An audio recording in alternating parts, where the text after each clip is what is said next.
पुण्याच्या मुंढवामधील कथित जमीन गैरव्यवहार प्रकरणी 6 जिल्हा निबंधकांच्या कार्यालयात आज सुनावणी होणार आहे। दिग्विजय पाटील हजर राहणार का याकडे लक्ष लागलंय। पार्थ पवारांच्या मीडिया कंपनीची बाजू 10 वकिलांची टीम मांडणार आहे। सुनावणीसाठी हजर राहण्यास दिग्विजय पाटलांना समन्स बजावण्यात आलंय। 6 जिल्हा निबंधकांच्या कार्यालयात आज सुनावणी। दरम्यान हे प्रकरण नेमकं काय, नजर टाकूया।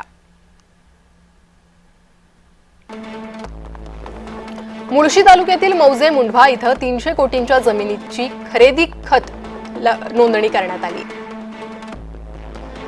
जमिनीची बाजारभावाने किंमत 1800 कोटी असल्याचा विरोधकांचा दावा आहे।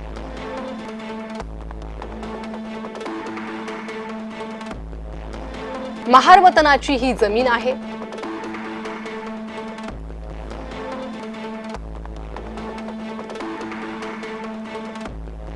अशी जमीन सरकारच्या परवानगीशिवाय विकता, हस्तांतरित करता किंवा गहाण ठेवता येत नाही।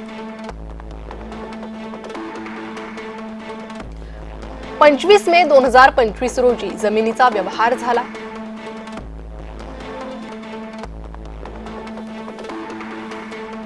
नाममात्र 500 रुपये मुद्रांक शुल्क भरलं गेलं।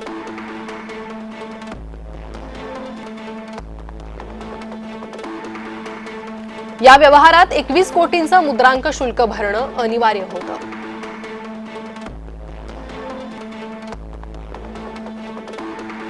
मात्र ते 48 तासात उद्योग संचालनालयाकडून माफ करण्यात आलं।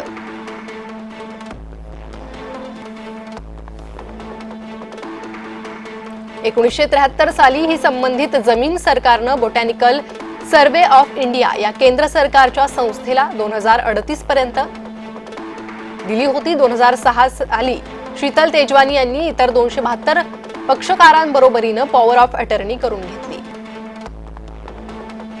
शीतल तेजवानी यांनीच मीडिया कंपनी बरोबर खरेदी खताचा हा व्यवहार नोंदवला होता।